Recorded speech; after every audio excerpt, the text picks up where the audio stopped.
മറ്റൊരു വീഡിയോയിലേക്ക് സ്വാഗതം. ഇന്നിവിടെ വിശകലനം ചെയ്യുന്നത് 22/3/1985 ജനിച്ച ഒരാളുടെ ഗ്രഹസ്ഥിതിയാണ്. ഉത്രട്ടാതിയാണ് നക്ഷത്രം. ഉത്രട്ടാതി 4-ാം പാദം. ഇടവ ലഗ്നം. 2, 3, 4, 5 ഭാവങ്ങൾ ശൂന്യം. 6-ൽ കേതു, 7-ൽ ശനി, 8 ശൂന്യം, 9-ൽ ഭാഗ്യസ്ഥാനത്ത് വ്യാഴം, 10 ശൂന്യം, 11-ൽ ചന്ദ്രൻ, സൂര്യൻ, ബുധൻ, ശുക്രൻ, 12-ൽ കുജൻ, രാഹു, ഗുളികൻ. ഇതാണ് ഇദ്ദേഹത്തിൻ്റെ ഗ്രഹസ്ഥിതി.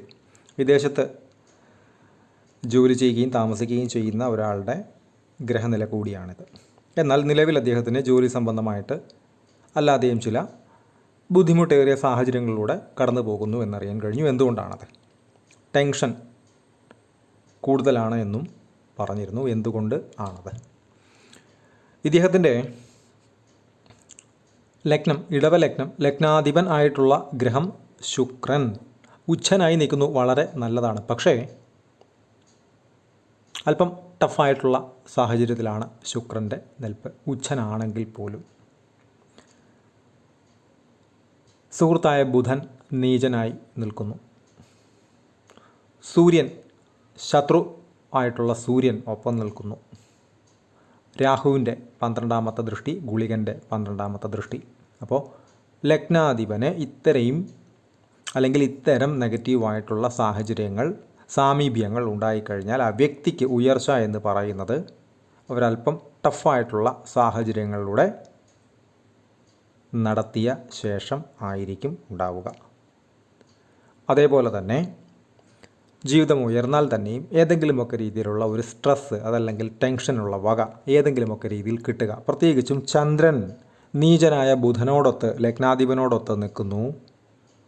അവിടേക്ക് രാഹു, ഗുളികൻ ദൃഷ്ടി ചെയ്യുന്നു എന്ന് പറയുമ്പോൾ ടെൻഷൻ പൊതുവേ ഇത്തരക്കാർക്ക് വളരെ വളരെ കൂടുതലായിരിക്കും. ചെറിയ കാര്യങ്ങൾക്ക് തന്നെ വലിയ രീതിയിൽ ഓവർ തിങ്കിങ് നടത്തുന്ന, അതല്ല എങ്കിൽ കുറഞ്ഞ പക്ഷം നെഗറ്റീവ് ചിന്തകൾ കൊണ്ടു നടക്കുന്ന, ആത്മവിശ്വാസക്കുറവ് കാണിക്കുന്ന ശീലം അതൊരു ഹാബിറ്റായിട്ട് തന്നെ പിന്തുടരാം. അദ്ദേഹത്തിന് അങ്ങനെയുണ്ട്. ആത്മവിശ്വാസക്കുറവ്, ടെൻഷൻ പൊതുവേ കൂടുതലാണ്.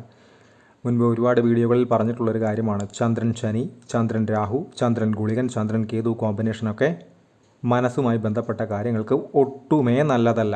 അതിലിവിടെ ചന്ദ്രൻ നീചനായ ബുധനോടൊത്ത്, ശുക്രൻ്റെ സുഹൃത്തായിട്ടുള്ള ബുധൻ ഇവിടെ നീചനാണ്. ബുധൻ്റെ ശത്രു കൂടിയാണ് ചന്ദ്രൻ. ചന്ദ്രന് ബുധനോട് ശത്രുതയില്ല, പക്ഷേ ബുധന് ചന്ദ്രനോട് ശത്രുത ഉണ്ട്. അവിടേക്കാണ് ഈ രാഹു ഗുളികൻ ദൃഷ്ടി വരുന്ന സമയത്ത് മനസ്സിൻ്റെ കാരകഗ്രഹം അതിൽ പെട്ടുപോയി. അപ്പോൾ മനസ്സിനെ ടെൻഷൻ അടിപ്പിക്കുന്ന ജോലി ചന്ദ്രൻ ഇവിടെ കൃത്യമായി ചെയ്യും. മാത്രവുമല്ല 5-ാം ഭാവാധിപനായിട്ടുള്ള ഗ്രഹം കൂടിയാണ് ഇവിടെ ബുധൻ നീചനായിട്ട് നിൽക്കുന്നത്. അവിടേക്കാണ് ഈ രാഹു ഗുളികൻ സാമീപ്യം വരുന്നത്. മാത്രവുമല്ല 5ലേക്ക് ഗുളികനോടൊത്ത് നിൽക്കുന്ന രാഹുവിൻ്റെ 6ാമത്തെ ദൃഷ്ടിയും വരുന്നുണ്ട്.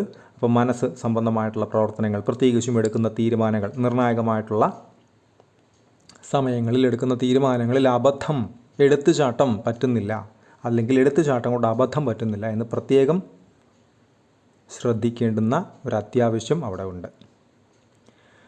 അതേപോലെ തന്നെ ലഗ്നാൽ 10 തൊഴിൽ സ്ഥാനം ഏതൊരാൾക്കും. അധിപൻ ശനി വൃശ്ചികത്തിൽ നിൽക്കുന്നു. വൃശ്ചികത്തിലെ ശനിയെ പ്രത്യേകം ഒന്ന് ശ്രദ്ധിക്കുക തന്നെ വേണം.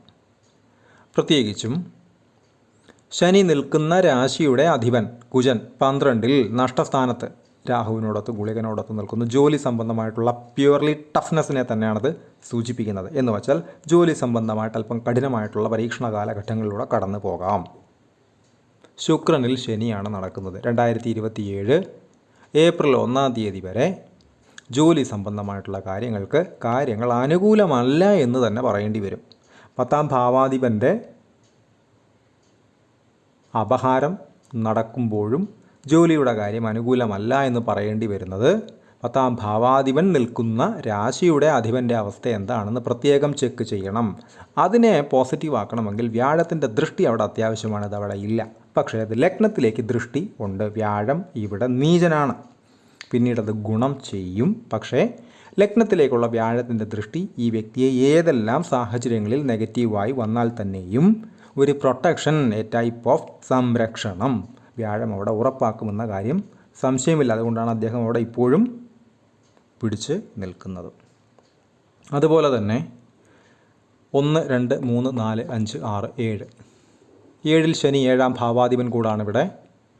12-ൽ സ്വന്തം ക്ഷേത്രത്തിൽ, പക്ഷേ നഷ്ടസ്ഥാനത്ത് ഗുളികനോടൊത്ത് രാഹുവിനോടൊത്ത് നിൽക്കുന്ന വിവാഹ സംബന്ധമായിട്ടുള്ള കാര്യങ്ങൾക്കും വളരെയധികം ശ്രദ്ധിക്കേണ്ടുന്ന കാറ്റഗറിയിലുള്ള ഒരു ഗ്രഹനില കൂടിയാണത്. തർക്കങ്ങൾ ഉണ്ടായിക്കഴിഞ്ഞാൽ അപ്പോഴേക്കപ്പോഴും പരിഹരിച്ച് പോകാനുള്ള, ഏറിയാൽ 1-2 ദിവസത്തിനകം തന്നെ തർക്കങ്ങൾ പരിഹരിച്ച് പോകാനുള്ള ഒരു ധാരണ, ചിന്ത, ശ്രമം ഉണ്ടായേ തീരൂ. അതല്ലാത്ത പക്ഷം ബുദ്ധിമുട്ടാണ്. പക്ഷേ അദ്ദേഹത്തിന് അത് കൃത്യമായിട്ട് ഡീൽ ചെയ്യാൻ അറിയാം. അതേപോലെ തന്നെ എന്തെങ്കിലും ചെറിയ സൗന്ദര്യ പിണക്കങ്ങൾ ഉണ്ടായാൽ കൂടെ അതെങ്ങനെ പരിഹരിച്ച് പോകണമെന്ന് അദ്ദേഹത്തിന് അറിയാമെന്നതുകൊണ്ട് അതിൽ വലിയ തെറ്റുകുറ്റങ്ങളില്ലാതെ തന്നെ കുടുംബജീവിതം നയിച്ചു പോകുന്നു. മാത്രവുമല്ല, ഇദ്ദേഹത്തിൻ്റെ പാർട്ട്ണറുടെ ജാതകത്തിൽ ഈ നെഗറ്റീവ്സിനെ തരണം ചെയ്യാനുള്ള ശേഷി, കേപ്പബിലിറ്റി ഉള്ള ഗ്രഹനിലയാണ് ഇദ്ദേഹത്തിൻ്റെ പാർട്ട്ണറിൻ്റേത്. അപ്പോൾ ഇത് മോശമായി നിൽക്കുകയും ഇതിനേക്കാൾ മോശമായത് പാർട്ട്ണറുടെ ഗ്രഹനില എന്ന് വെച്ചാൽ ഭാര്യയുടെ ഗ്രഹനിലയിലോ ഭർത്താവിൻ്റെ ഗ്രഹനിലയിലോ ഒക്കെ വന്നു കഴിഞ്ഞാൽ വളരെ മോശമാണ്. ഇവിടെ കുറച്ച് നെഗറ്റീവ്സ് ഉണ്ട് എങ്കിൽ അതിനെ ഓവർകം ചെയ്യുന്നതിന് വേണ്ടുന്ന സ്ട്രാറ്റജി അല്ലെങ്കിൽ തന്ത്രമുള്ള ഒരു ഗ്രഹനില അദ്ദേഹത്തിൻ്റെ പാർട്ട്ണർക്ക് വന്നപ്പോൾ ആ നെഗറ്റീവ്സിനെ ഒരുവിധം മുന്നോട്ട് പോസിറ്റീവായിട്ട് കൊണ്ടുപോകാൻ പറ്റുന്ന രീതിയിലേക്ക് അത് മാറ്റാൻ കഴിഞ്ഞു. അതേപോലെ തന്നെ ചിലവുകൾ, ഏറ്റവും കൂടുതൽ അദ്ദേഹം ബുദ്ധിമുട്ടുന്നത് ചിലവുകളുമായി ബന്ധപ്പെട്ടിട്ടാണ്. അത് രാഹു ഗുളികൻ കുജൻ കോമ്പിനേഷൻ നഷ്ടസ്ഥാനം 12-ൽ നിന്ന് കഴിഞ്ഞാൽ വ്യാഴദൃഷ്ടിയൊന്നും ഇല്ലാതെ തന്നെ വരുമ്പോൾ ചിലവുകൾ പൊതുവെ കൂടുതലായിരിക്കും. വളരെ ശ്രദ്ധിക്കേണ്ടുന്ന ഒരു കാര്യമാണ്. ഇത്തരം 12-ലൊക്കെ ഇത്തരം വളരെ മോശമായിട്ടുള്ള ശക്തിയേറിയ കട്ടി സ്വഭാവമുള്ള ആളുകൾ, പ്രത്യേകിച്ച് ഗുളികൻ രാഹു കോമ്പിനേഷനൊക്കെ 12-ൽ നിന്ന് കഴിഞ്ഞാൽ ചിലവുകൾ വളരെ കൂടുതലായിരിക്കും. അത് ശ്രദ്ധിച്ചേ മതിയാകൂ. 100 തവണയും അത് ശ്രദ്ധിച്ചേ മതിയാകൂ. അല്ലാത്ത പക്ഷം വരവ് കൂടിയാൽ തന്നെയും ചിലവ് കൂടിയാൽ അതുകൊണ്ട് ഗുണം ഒന്നും ഇല്ല എന്ന് തിരിച്ചറിയുക. അതിന് പ്രാക്ടിക്കലി വേണ്ടുന്ന കാര്യങ്ങൾ കൃത്യമായി ചെയ്ത് മുന്നോട്ട് പോകാൻ ശ്രമിക്കുക.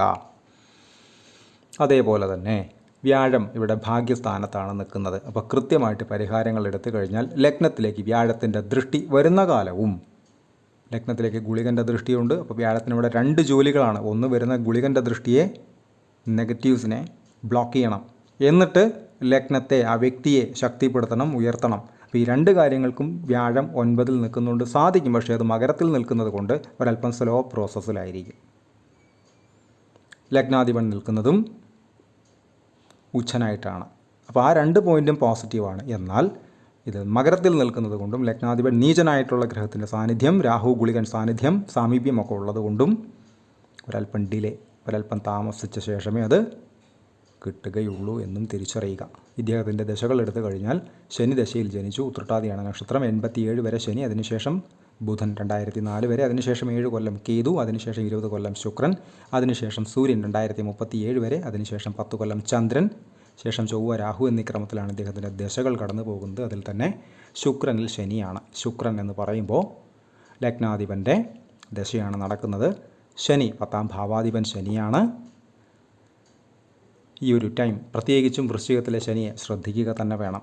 എല്ലാ കാര്യങ്ങളിലും ഒരു സ്ലോ അല്ലെങ്കിൽ ഒരു പതുക്കെ പോവുക എന്ന് പറയുന്ന കാര്യം തീർച്ചയായിട്ടും ഉണ്ടാകാനുള്ള സാധ്യത, ജോലി സംബന്ധമായിട്ടുള്ള കഠിനത, ബുദ്ധിമുട്ട്, ഇഷ്ടപ്പെടാത്ത അവസ്ഥ, ജോലി ചെയ്യുന്നത് ബോറിംഗ് ആയിട്ട് തോന്നുന്ന അവസ്ഥയൊക്കെ ഈ ഒരു ടൈമിൽ ഉണ്ടാകാനുള്ള സാധ്യത വളരെ കൂടുതലാണ്. അപ്പോൾ കൃത്യമായിട്ട് അതിന് വേണ്ടുന്ന പരിഹാരങ്ങൾ എടുക്കുക, ചിലവുകൾ കുറക്കുന്നതിന് വേണ്ടുന്ന മാർഗ്ഗങ്ങൾ സ്വീകരിക്കുക, എന്നിട്ട് വളരെ പോസിറ്റീവായിട്ടിരിക്കുക. അനാവശ്യമായിട്ടുള്ള ഓവർ തിങ്കിങ്, നെഗറ്റീവ് ചിന്തകൾ ഒഴിവാക്കി തന്നെ നിർത്തുക. അതുകൊണ്ട് ഗുണമൊന്നും ഉണ്ടാവില്ല എന്ന് പ്രത്യേകം തിരിച്ചറിയുക. കൃത്യമായിട്ട് പരിഹാരങ്ങളെടുത്ത് ചിട്ടവട്ടത്തോടെ തന്നെ പോയി കഴിഞ്ഞാൽ, വിദേശത്താണ് എന്നിരുന്നാൽ തന്നെയും അതിനെ ഭാവിയിൽ ഗുണപ്രദമാക്കി മാറ്റാൻ സാധിക്കുമെന്ന കാര്യത്തിൽ തർക്കമില്ല. പെയ്ഡ് കൺസൾട്ടേഷൻ ആവശ്യമുള്ള ആളുകൾക്ക് ഈ നമ്പറിൽ കോൺടാക്റ്റ് ചെയ്യാവുന്നതാണ്. കോൺടാക്ട് ഡീറ്റെയിൽസ് ഡിസ്ക്രിപ്ഷനിൽ കൊടുത്തിട്ടുണ്ട്. ഇത്തരം വീഡിയോസ് ഇനിയും തുടരും. നന്ദി.